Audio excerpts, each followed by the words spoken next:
This car is Mercedes GLS450, and I'm going to replace this oil from the transmission.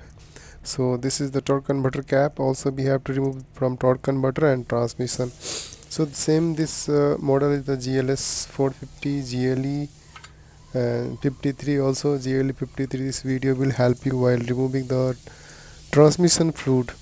So we have to drain the oil from transmission plus torque converter.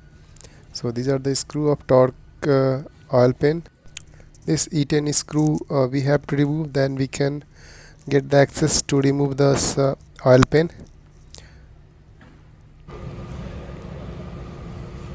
Now need to clean this corner. So with the use of brake cleaner you can use, or you can use the cloth also. You can clean, because sometimes it's showing wet marks, so it's very difficult to understand oil leaking or not.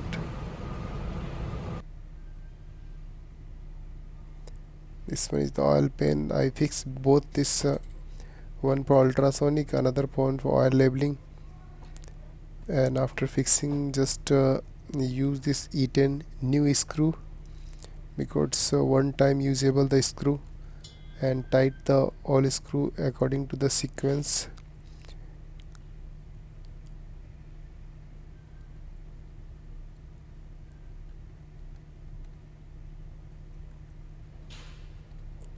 So torque converter screw also, it's easy to replace, because whenever you are using the removing the oil, we have to remove from torque converter, because the capacity is the torque converter 2 and 3 liters. So also now we have to use the 4 mm Allen key. Then we can remove the oil from this torque converter. After removing this one, it's not coming the oil, so just I will use the pressure air. So I am using the pressure air. This oil is coming very fast. You can see here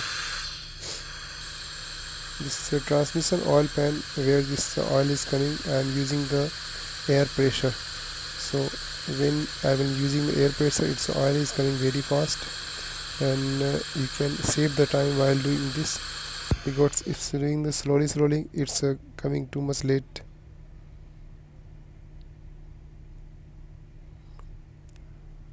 Here you can see I'm using the air pressure. This is the new screw we have to replace always, because on the screw they have used the sealant.